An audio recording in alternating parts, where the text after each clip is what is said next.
Ce journal vous est offert par le FPI, Fonds de promotion de l'industrie, votre partenaire privilégié pour la réussite de vos projets.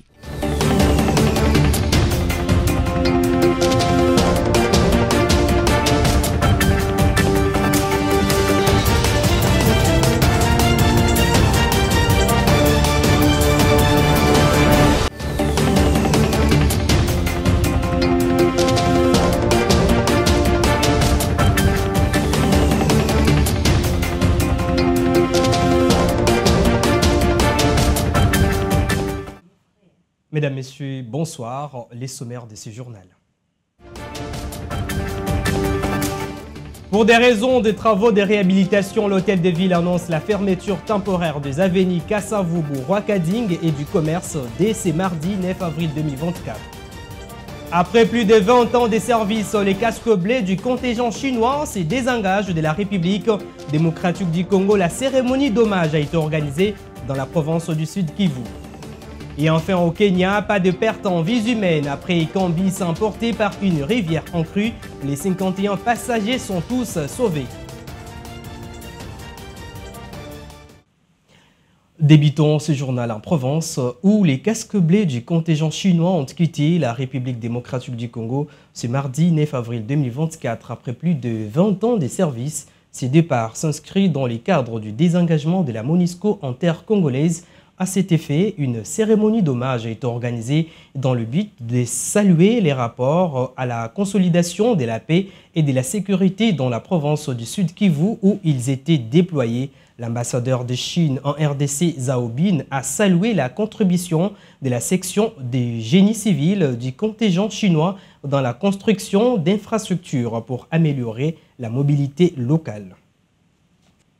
Et sachez également que la MONUSCO a entamé depuis les retraits progressifs de ses troupes dans le Sud Kivu dans le cadre de son désengagement pour les troupes redéployées au Nord Kivu. Des formations seront dispensées aux forces nationales en vue de renforcer leur capacité en matière de gestion des bases. On écoute à ce sujet le lieutenant Mensan Kedagni, porte-parole militaire de la MONUSCO. Suivez. Le Nord Kivu, la MONUSCO a quitté la base de Wendi et de Nyanzale et a redéployé ses troupes pour concentrer ses efforts dans d'autres zones chaudes du Nord Kivu pour donner suite à une demande de la République démocratique du Congo. Cette action a été menée en coordination avec les FARDC et les autorités locales. Ce redéploiement de la MONUSCO s'inscrit dans le cadre général des opérations menées au Nord Kivu et de l'exécution de son mandat de protection des civils. La MONUSCO continuera à travailler avec les FARDC et à soutenir les actions humanitaires. Dans le Sud Kivu, par contre, conformément au mandat de la MONUSCO 27-217 du Conseil de sécurité des Nations Unies, daté 19 décembre 2023, la MONUSCO s'est engagée à retirer progressivement ses troupes du Sud Kivu tout en permettant aux forces de sécurité locales d'assumer de manière indépendante leurs responsabilités en matière de sécurité. La récente réhabilitation de la route Bouyankiri-Kavumu par la MONUSCO facilitera le rapatriement des équipements liés à la fermeture de la base de Bouyankiri. Dans le cadre du processus de fermeture de cette base, une formation à la maintenance et aux opérations sera dispensée aux troupes de FARDC à partir de la semaine prochaine. La MONUSCO fera également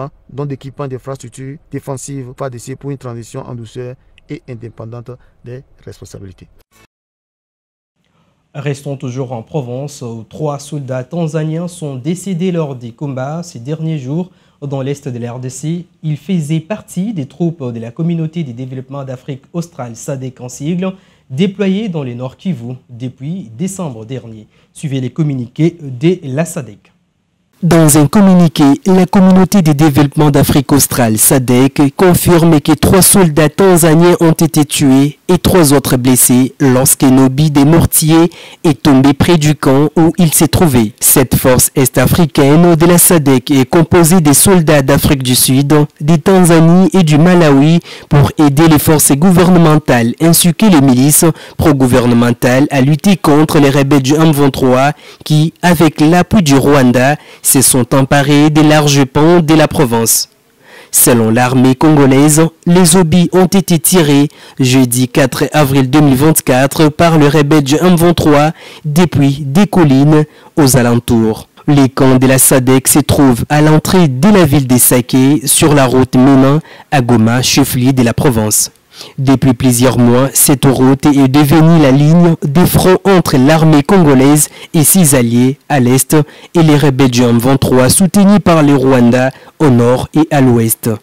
Dans son communiqué, la SADC annonce également qu'un soldat sud-africain est mort alors qu'il était soigné dans un hôpital de Goma pour des problèmes de santé. Par ailleurs, la MONUSCO, la mission de l'ONU en RDC, a décrit dans un message interne une situation sécuritaire de plus en plus volatile. Selon elle, le M23 a atteint la périphérie nord des Saké. Elle ajoute que d'autres éléments armés ont été repérés dans le parc national de Virunga, menaçant de couper la route Goma-Saké.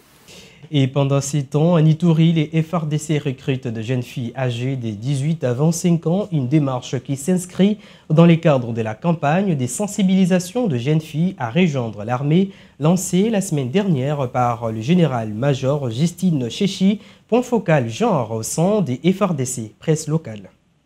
Arrivé le week-end dernier à Bougnan, dans le cadre de la campagne de sensibilisation de jeunes filles de 18 à 25 ans, le général-major Cheshima Justine s'est rendu auprès de l'autorité provinciale, les gouverneurs militaires et lieutenant Luboya Kachema Johnny, en vue de lui présenter les membres de sa délégation, constitués des experts jeunes des FRDC, des experts nationaux et de la MONUSCO RCS. Immédiatement, elle s'est entretenue avec les personnels militaires féminins basés à Bougnan et les a exhortés à la discipline, la formation et au travail bien fait qui doivent les caractériser si elles veulent briguer des postes de commandement de l'armée. Pour ce faire, elle a rendu un vibrant hommage au chef de l'État et commandant suprême des forces armées de la République démocratique du Congo qui vient de briser les mythes en élevant pour la première fois dans l'histoire politique de la République démocratique du Congo une femme à la tête du gouvernement. Au cours de son rencontre avec les élèves du 17e Tchem, le général-major Cheshima Justine les a encouragés à opter pour l'armée en vue de servir la patrie autrement. Elle leur a révélé que dans l'armée, il existe des militaires médecins, juristes, ingénieurs, journalistes et autres. Pour aspirer à avoir des postes de commandement,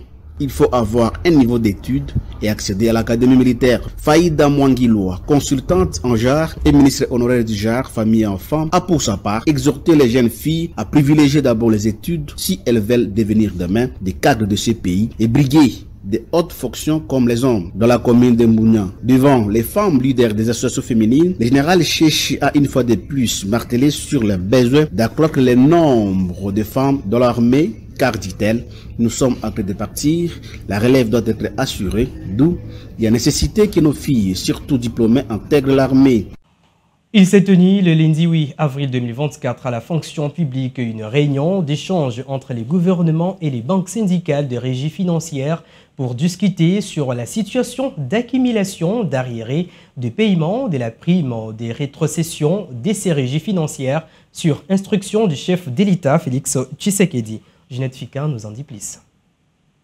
Le gouvernement de la République démocratique du Congo a été représenté par le vice-premier ministre, ministre de la fonction publique Jean-Pierre Liaou à une réunion avec le banc syndical de régie financière, représenté également par l'intersyndicale de régie financière de la DGI, la DGDA et la DGRAD, avec pour objectif résoudre les accumulations des arriérés de paiement de la prime de rétrocession en faveur de régie financière. Jean-Pierre Liaou a fait savoir que maintenir la paix sociale est la volonté du gouvernement. Il n'y a pas d'équation impossible à résoudre. Là où il y a une réelle volonté de pouvoir aller de l'avant. Et le président de la République, chef de l'État, accorde une place de choix au dialogue. C'est le dialogue qui permet à ce que les responsables puissent se regarder et puis se dire, ben, tiens, alors telle contrainte, telle situation peut engendrer effectivement tel ou tel autre état, mais c'est quoi les perspectives? C'est quoi le chemin que nous traçons pour que le droit des uns et des autres ne soit pas lésé? Il y a une solution concertée et nous demandons aux agents de vaquer librement leurs occupations en attendant de voir l'accomplissement de ce que nous avons convenu. Donc au courant du mois d'avril, nous aurons 2 rétrocessions et au courant du mois de mai, nous aurons 2 rétrocessions. Après plusieurs heures d'échange, les deux parties ont finalement signé un procès verbal reprenant les engagements pris, entre autres, régler tous les arriérés de paiement de la rétrosection de mois de janvier et février 2024, mais aussi garantir le paiement de mois de mars et avril 2024. Je vais l'annoncer au sommaire à travers un communiqué publié le 8 avril 2024. L'Hôtel de Ville informe au public la fermeture temporaire de l'avenue Kassavubu d'e-commerce à Rwakadingi pour des raisons des travaux. Suivez. L'hôtel de ville de Kinshasa annonce la fermeture temporaire des avenues Kassavubu, tronçon compris entre les avenues Tabouley et Usoke. Commerce et tronçon compris entre les avenues Kassavubu et Marché et Rwakadingi. Tronçon compris entre les avenues Kassavubu et Bakongo. Dans un communiqué daté du lundi 8 avril 2024, le gouverneur Jean-Tiningo Bilambaka annonce que cette fermeture momentanée ira du 9 au 22 avril pour raison des travaux de réhabilitation et d'assainissement. La fermeture temporaire de ces artères pourrait entraîner, poursuit la même source, de perturbations dans la circulation routière, mais les autorités locales assurent que deux mesures seront prises pour minimiser les désagréments pour les habitants et les entreprises situées dans la zone concernée. Des déviations seront mises en place pour guider les automobilistes vers d'autres itinéraires. Les habitants de Kinshasa sont invités à se montrer patients et compréhensifs pendant cette période des travaux qui visent à améliorer la qualité de vie dans la capitale congolaise. Signalons que plusieurs avenues de la ville de Kinshasa sont actuellement en état de délabrement très avancé suite aux pluies diluviennes qui s'abattent ces derniers temps dans la capitale congolaise. Connu pour ses compositions en vitamine C et en sa capacité de favoriser une digestion grâce à sa concentration en acide citrique, à cet effet, notre rédaction a pensé à vous faire connaître le bienfait du citron. Ginette Fika revient.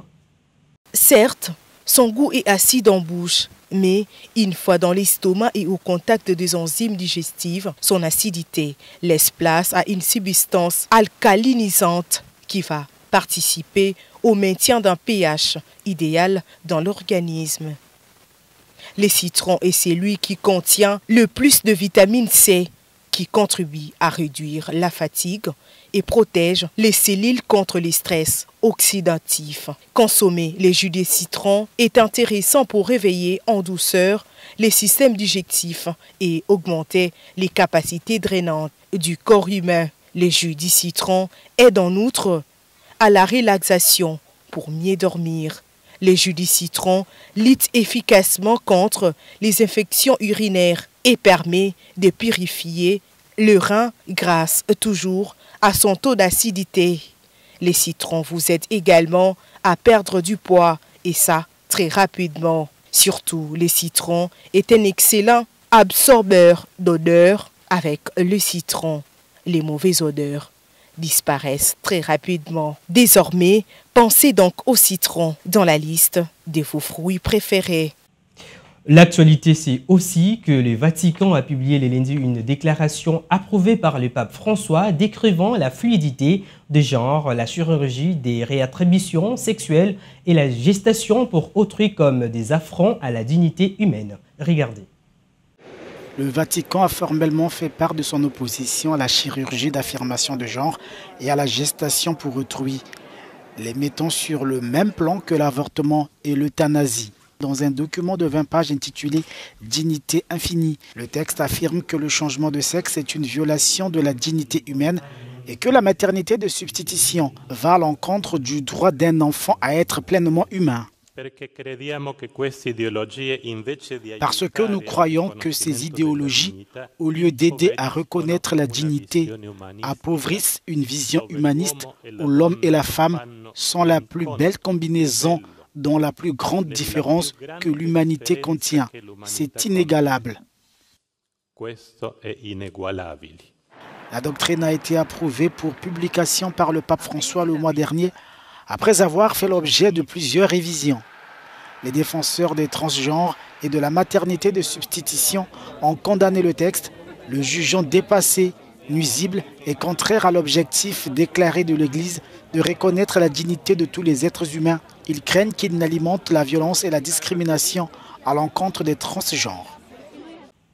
Je voulais annoncer également au sommaire que la police et la Croix-Rouge participaient ce matin à une opération de sauvetage sur une rivière en crue dans le nord du Kenya après qu'un bus transportant un nombre indéterminé de passagers a été emporté par les eaux. Suivez.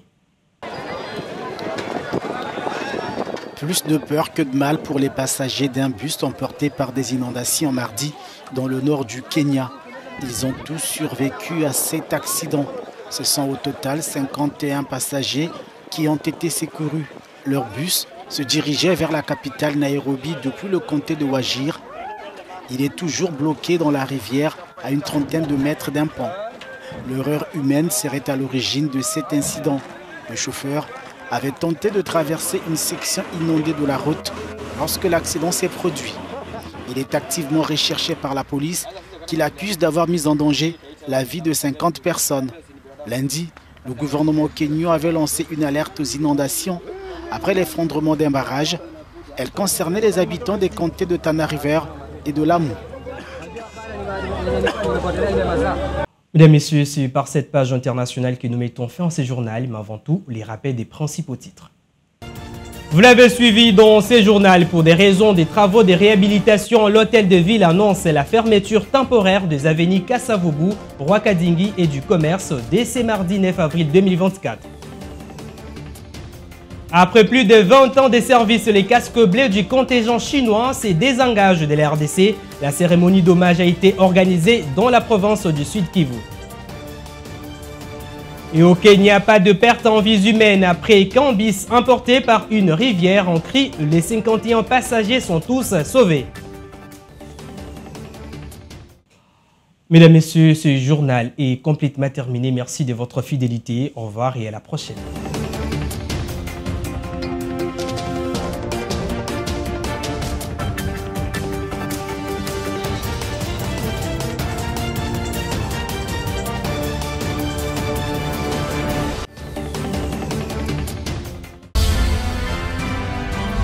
Ce journal vous a été offert par le FPI, Fonds des promotions de l'industrie, votre partenaire privilégié pour la réussite de vos projets.